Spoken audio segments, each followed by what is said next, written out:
Welcome back to another episode of CCW Insider, where we talk about the matches and stories of wrestling's last territory, Coastal Championship Wrestling. I'm talking with CCW wrestler, the Wrangler, Nick Turner, on today's show, and I can't wait to dive into everything he's got going on in and around CCW. So, Nick, welcome to the show. Thank you, partner. It's good to be here. I appreciate it. Absolutely, absolutely. So, let's start by talking about the Wrangler. I guess my first question, do you have a background in rodeo or something like that? Not so much a background in rodeo. It's kind of funny how I got to coin the Wrangler. I do come from Texas. I'll always be a Texas boy at heart. But really it comes from my background in martial arts, believe it or not. I have a background in Brazilian Jiu-Jitsu, been grappling for a lot of years, almost 15 years now. So really the moniker comes from me just, wrangling up big boys on the mat, you know what I mean? Choking people with their own gis and whatnot. I know it sounds strange, but it kind of stuck, So I like that. I like that. I can visualize it now. You're wrangling a guy to the mat, I guess. Who gave you the nickname? That would be my older brother. My older brother gave me the nickname. He's a musician. He's actually the one who did my very first entrance music. You guys should check him out. He's got a band in Texas by the name of True Fallacy. Got to check them. Okay.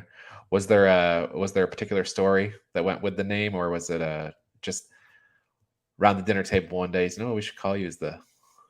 Pretty much. I mean, he's obviously a Texas boy too, so it's just something that kind of stuck. You know what I mean? He just kept using the word wrangling. So you know what I mean? So it just kind of stuck after a while. You talked about your martial arts background. I know maybe it's like a year ago now, but you had changed up your look a little bit, and you were less cowboy wrangler and I guess martial arts wrangler at that time. You want to talk about what that little period was about? Oh, sure. I was having a real tough time after my loss to Agony. I'd really poured my heart and soul into beating that man. If you could call him a man, and something in me just kind of a switch in me just kind of flipped after I lost to him for the second time, and he put me in a casket. When I came out of that casket, I was just a changed man. I was really determined to show the world what I could do skill wise and stop trying to, you know what I mean? Like, I wanted to show what I could do with my martial arts skills and stop having the focus be on the cowboy hats and the boots that I wear. Not to say that I don't like them, obviously I do, but I just had a different focus at that time. And I'd like to think I did a pretty good job of that in the short amount of time I did it. But the demand to bring the cowboy hat and the boots was just too strong for me to ignore. So eventually they came crawling back out. All right. So in regards to wrestling, did you grow up a wrestling fan? I did grow up a wrestling fan. I started watching wrestling when I was a kid, and I only had 2 or 3 TV channels on my TV. We didn't have a full cable, and one of those TV channels I got to watch SmackDown on Thursday nights. It was on Thursday nights at the time. I want to say it was around 2002, 2003. And not really, it was because it was one of the only things on, but even if it wasn't, I fell in love with it. I fell in love with the drama. I fell in love with the characters, the stories. You know what I mean? It was so compelling to me. It was so entertaining. It was even when we did get cable TV, that's all I wanted to watch was wrestling. You know what I mean? And, I stayed a wrestling fan even into my adulthood, even though I didn't know a whole lot of people who enjoyed it themselves. Sure. So I couldn't relate. I couldn't talk about it to a lot of people, but I always stayed a fan. And, that kind of transitioned into my love for mixed martial arts, watching martial arts, watching true Greco-Roman, like Olympic wrestling, watching, things like the UFC. I'm also a big fan of that. And, I've had my times where I was more interested and less interested, but, I've really, really, really been a a big fan of the sport since about 2002, so about 20 years now. Now, in that time, I guess since then, and certainly way before then, there's always been cowboys in wrestling. Is there a favorite or anybody that you draw particular inspiration from? Oh man, my answer to this question is not a popular one, Ryan. Okay. Because when I have this conversation with people, I hear names like Stan Hansen, and I hear names like the Von Erichs, and I hear names like Dusty Rhodes, and don't get me wrong, legends, all of them.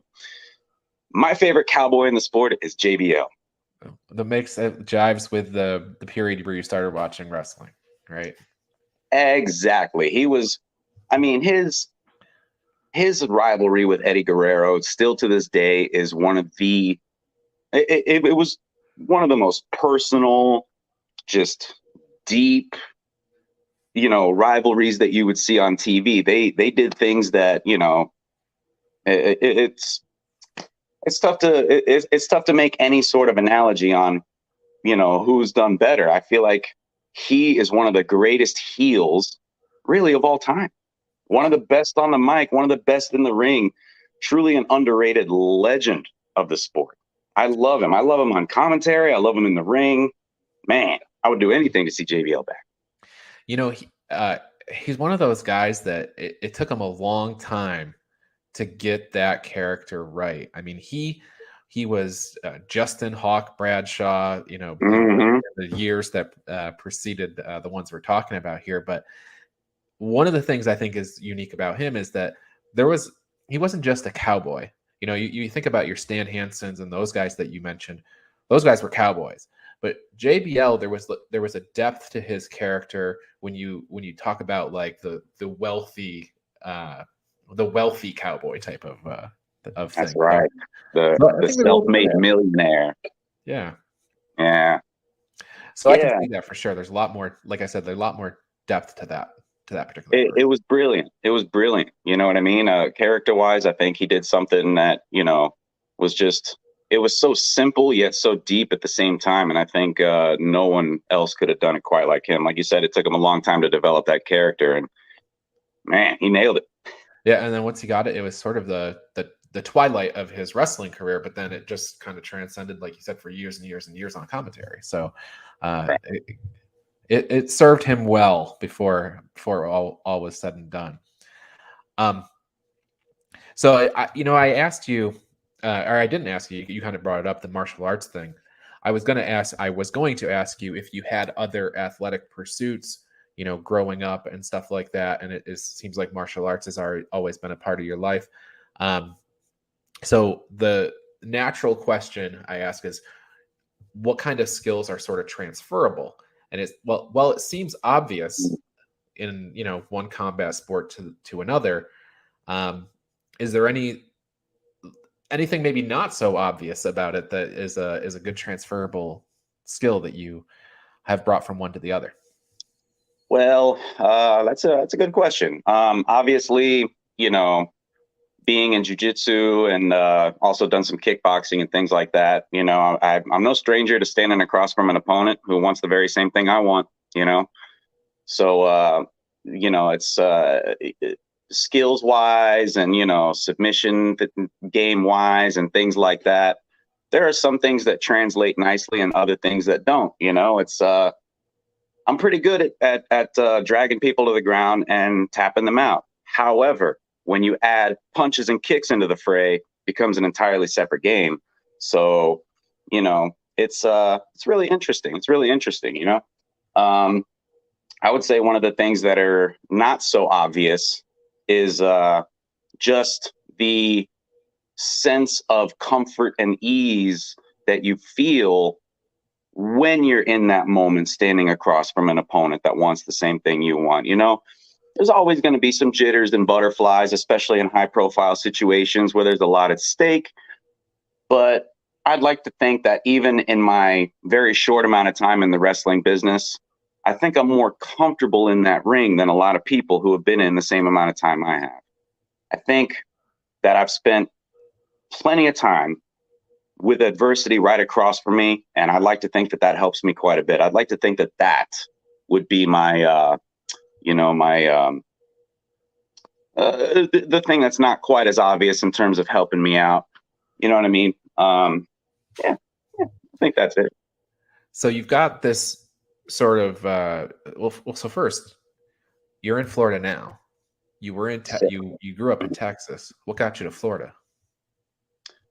Well, my family moved down here when I was younger. I had, my dad and my stepmom and my siblings were down here, and my birth mother and my older brother, the one I mentioned before, we stayed back in Texas, and that's where I spent a good deal of my childhood and also portions of my adulthood as well. So, into my teenage years, I spent some time down here in Florida. I developed a life down here as well. And, this is the place where I was when I started watching wrestling and getting into wrestling, things like that. So, I've spent a lot of time in my life in both states. I have home in both states. You know what I mean? I really do call both places home. I'm a Texas boy at heart. I always will be. I do want to end up back there and really live, the older years of my life there. But I do intend to spend quite a bit of time here now as well, because, Florida has grown on me in a lot of ways, Sure. Two states with extremely rich histories in wrestling, for sure. You got that right. You got that right. In terms of wrestling, I don't think it gets any better than Texas and Florida in terms of being in the States. Yep. So you're in Florida. How did you get to CCW? This is a fun story. I like telling this story. Okay. So, man, and because of our just busy schedule now, I got to admit, I lose track of, shows and the names of shows and the days of shows. And man, it seems like we're having a show every 3 or 4 days now. So I was at a show.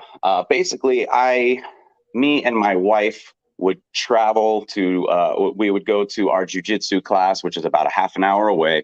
And CCW used to keep a large banner over a bridge, just advertising, wrestling training, come here, give us a call, come be a professional wrestler. I was like, interesting.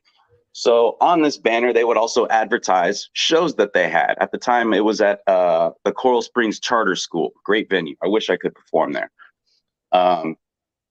So we're like, you know what? Let's check it out. Let's go to one of these shows. It seems interesting. Local wrestling. Why not?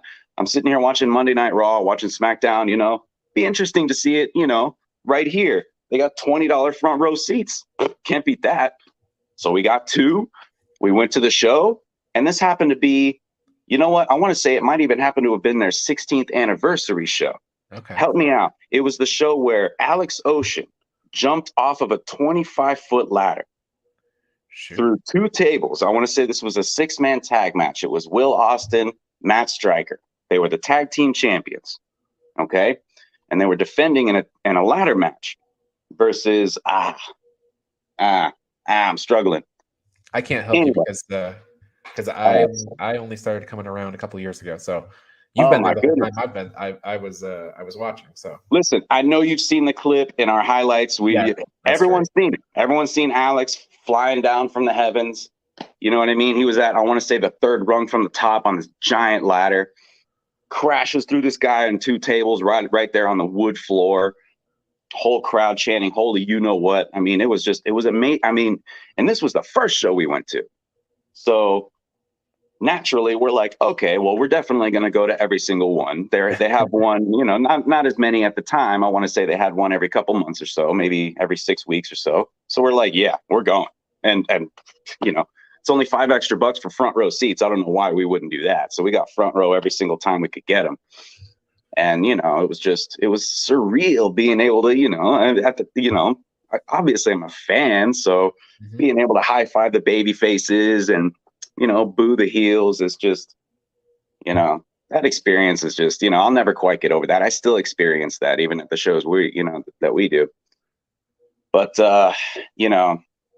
really, and it's funny, the whole culmination of that is not too long after that, I would go on to beat Alex one-on-one at the very first bash at the Brew event. So, being there and watching him do that at the first show that I saw, the first CCW show that I saw, and really just falling in love with it, all the way to having that moment where I could pin the man one-on-one and him shake my hand afterward. It was just, still the highlight of my career right now, honestly, But so that's how I got into CCW. Was just, we saw the banner, we went to the show, we fell in love with it, and haven't missed a show since. Okay. Now, in general, so were you training in wrestling at all at that time, or did you start your training at CCW? I started my training at CCW, and I at the time my work schedule was a lot more open, and I was there 4 or 5 hours a day, sometimes 4 times a week. I was really putting my body through hell, just trying to get good at it, because I do have kind of an addictive personality. Once it's what happened with jiu-jitsu. I started it, I fell in love with it, and now I've been doing it 14 years. And wrestling's kind of the same way. I started it and just became, completely, I wanted to surround myself with it, but I started at CCW. At the time I was still just training jiu-jitsu, still just putting on my gi and going to class probably 4 or 5 times a week. So you had mentioned before that there weren't a whole lot of people in your adult life that were also wrestling fans, aside from your wife, who was sitting front row with you. Who was the first person you told, "Hey, I'm gonna go train to be a wrestler"? And I guess what was their reaction? Well, it's funny because I had to think about it for a sec, because it's not something you go clamoring to. I mean, I guess if you have wrestling friends who are fans, who are fans of wrestling, but I'll be honest with you, since coming to CCW, that's how I've met all those people in my life. Now I have hundreds of friends who are fans of wrestling, but before that, man, honestly, I don't know, brother. I don't know. My mom and my grandma are both very cringe when it comes to that kind of stuff, because they don't want me to get hurt. You know what I mean? So that's always been the case for martial arts as well. And it's like, it's just what it is, Mom. So, just kind of part of it, but I would say her, I guess, maybe my mom, let her know, because, it probably because she would see me posting about it on social media and then just be like, what's going on? What are you doing over there? Has your mom seen you perform? No, she has not. I would love to. Okay, so my mom is she got married about 8-9 years ago to this wonderful guy, and it's great, because me and my older brother, our standards are pretty high when it comes to our mother, right? Mm-hmm. But he's a fantastic guy, and they wanted to have kids. So obviously my mom's a little older, and she and her husband Matson went through everything they needed to do medically in order to have kids, and now they have 2 beautiful daughters. And because of that, it took some time. So they're still very young. So my mom, even in her 50s, is taking care of 2 young daughters. Wow. So because of that, I can't really fly her out here on a whim. I would love to. My dad maybe. He's a little less busy, not taking care of baby girls or anything like that. But unfortunately, no, I haven't been able to get my mom down here, and nor have I been able to wrestle in Texas as of yet. Gotcha. Another thing I would love to do as soon as possible. Well, she'll have to settle this for watching you on a live, when you have your. Yes, and that's again, like I said, she's very cringe. I'm not sure she would. I'm not sure she would watch it, to be honest with you. There you go. Okay. So, I had Chris Farrow on the show. May, I think it was a bit ago, and at the time, Elevated Status had just won the CCW Tag Team Championships. And I asked Chris about his goals, and I think he might have texted you from the show that he about getting a tag title opportunity together for the 2 of you, and you have had a tag title match with Elevated Status. obviously you were on the winning end of that, but are his tag team championships with Chris still something that's in your that you're aspiring for at some point? 100%, 100%, Ryan. I have nothing but a world of respect for Chris. Chris has been busting his ass in this business. He has. First cruiserweight champion, and he deserved it. He deserved it. He busted his butt for it. And it's funny too, because it's only been a couple of years. It's only been a couple of years I've been here, and it's like every time I go back and I look at photos and I look at memories, he's right there, right next to me in every one of them. It seems like, So it's like me and Chris are day one guys.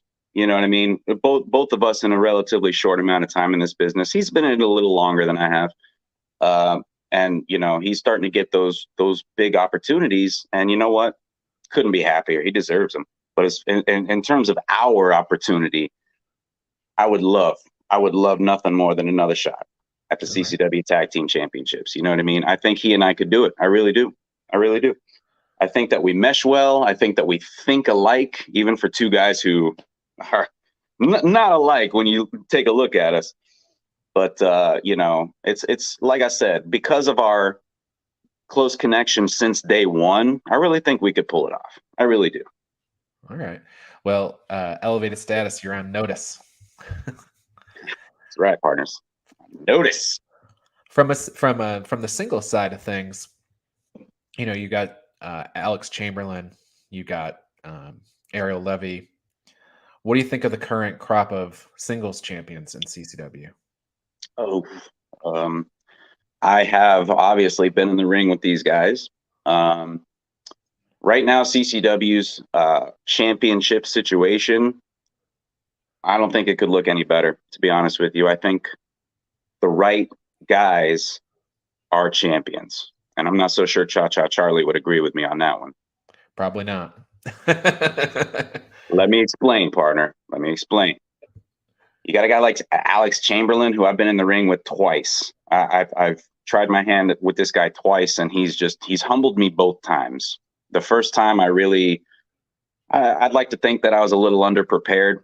I hadn't put as much study time into this guy as I probably should have. And I paid the price for it. And I came into that second match, a little wiser and a little more ready and a little more, I would say, composed. But once again, Alex stays a step ahead of you. He stays a step ahead of you. He can see where you are from a distance, and he stays a step ahead of you. And he uses that as a way to trick you. He gets you to think in the ring the way he wants you to think. It really is. I mean, it's a spectacle. That man he's a technician in the ring. It's been at it a long time.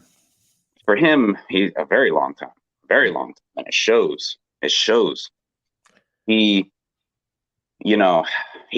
made me better, and I appreciate him for that. But in terms of him as the Southeastern champion, I mean, I saw a lot of guys challenge Jackal. Yeah. Jackal always got him. Jackal always got him. And I know that Alex had a little help in this one, but I think that he is going to hold that title for a very long time. I really do. As far as Ariel Levy goes, I wish I could say I had as much respect for him. Last time I was in the ring with that guy, he punched me in my gut with some brass knucks.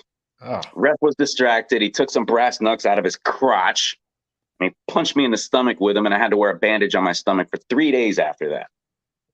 So at least I can say Alex beat me clean.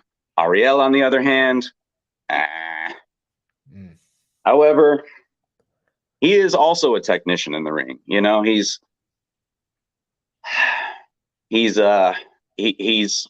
worked very hard to get where he is as well, like him or not. With his newfound attitude since disbanding the South American Alliance and getting rid of Bill Alfonso. He's really stepped up his game, and like him or not, you have to respect him. I mean, you just got to, you know. Like I said, I think the right guys are champions right now. Elevated status, same thing. You know, me and Chris came at them with all we had. I'd be lying if I said we didn't, you know, but yeah, right guys are champions right now. It's going to take something really special to dethrone any one of these guys. So what are your immediate and long-term goals in CCW? Well, my immediate goals, especially, I want to stay busy at the shows that we have built from the ground up. Bash at the Brew, for example. You know, I've been there since the very first one. You know, other people are coming into Bash at the Brew and discovering what a big spectacle it is. Sure. I've seen it since the moment we laid soil there. You know, I watched it. I watched it happen. I was a part of it. You know what I mean? I helped build it even. So come hell or high water, I want to be involved in this show, one fashion or another. You know what I mean? Even if it's just standing there and hanging out with fans all night long. Bash at the Brew is, in terms of shows, Bash at the Brew is my home. I love it. However, another goal I have, and something else we've been really building and working towards, is Breakout. Yeah. Breakout at our training facility in Pompano. You know, we've worked really hard in, you know, not only building a special show, but turning this facility into a special venue. You know, this past month we had a show called the Kumite, biggest event we've had at this arena so far, and the crowd was insane. The matches were incredible, every one of them inside a steel cage. We kept the steel cage up all night long. I mean, you know, who does that? It's just, you know, so we're really building something special here. And I gotta tell you, and I have this discussion with my wife all the time, I am so incredibly humbled and honored to be a part of it. I really am. You know what I mean? Like I said, I came from just being front row fans, and, you know, we were there for some really special moments that I still get to talk about now with people who I call my colleagues and get to see from, you know, every day instead of just paying to see them. You know, these guys are my friends now. So this whole experience is just, it's surreal in a lot of ways. You know what I mean? So you have been with CCW and the training facility for a bit now, and I wonder, can you talk about what it was like? What changes or pivots did you feel in the company when Gangrel came in as the lead trainer? You know, Gangrel coming in as a lead trainer was it was a big adjustment for a lot of us. You know what I mean? I think obviously overall it's been a very positive thing. You've seen CCW grow in a lot of ways since they came in. You know what I mean? And I say they because he came, but so did his team. You know, so did his team, and a lot of people that he trusts, people that he's trained. You know what I mean? And again, I've always been a person that looks up to hard work. I respect people who bust their butts. Mm-hmm. That's the case, and that is true about every single one of those guys. Every single one of them. Not only that, but my favorite wrestler in the world is Edge, who happens to be a good friend of Gangrel's. Sure. So kind of, you know, that's kind of an interesting dynamic as well. And to hear him refer to him as Adam and show me a picture he got on his phone of Edge's daughter Lyric wearing Edge's coat from WrestleMania, and he's just got it right here because his friend Adam sent it to him. And I'm like, man, this is crazy. Yeah. I'm getting goosebumps thinking about it. You know, but he continues to make us elevate our game, to make us step things up. Nothing is ever good enough. You know what I mean? And that's not a pessimistic statement. That's an optimistic statement. That means you continue to build and get better and better and better. And a guy like Gangrel, and especially the people that he trusts, like I said, it's not just him. He brought a team with him that has elevated CCW to what you see today. I mean, this is in 18 years, CCW is you know, production wise, show wise. I mean, frequency of shows, everything is up. and continues to go up. Mhm. You know. Yeah.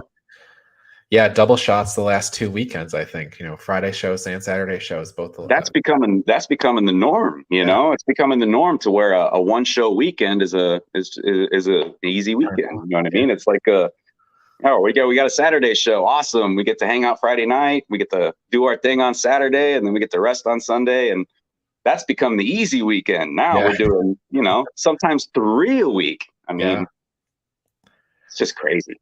Absolutely.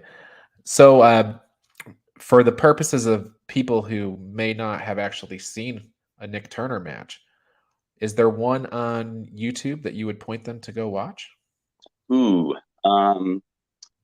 there's a few that I like, especially. I would say the 3 right off the bat that come to my mind. Definitely myself versus Alex Ocean at Bash at the Brew 1. Yep.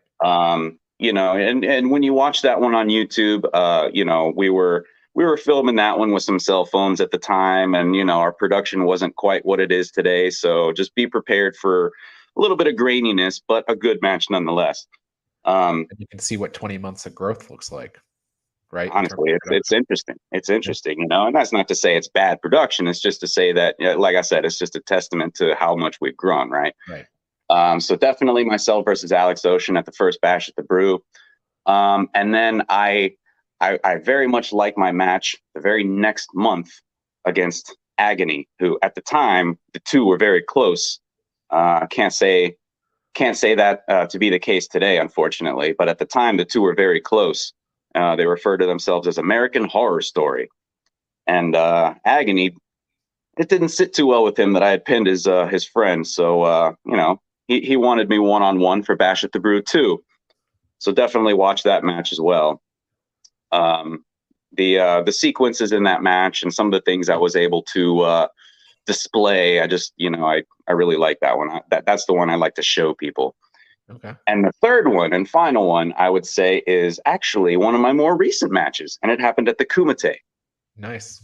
Yeah. And then when that one gets, I'm not sure if we've actually had that one air yet, but when we do, oh my goodness, I can't wait to see it. I want to see those highlights. We had a bull rope match inside a steel cage, myself and Alan Martinez.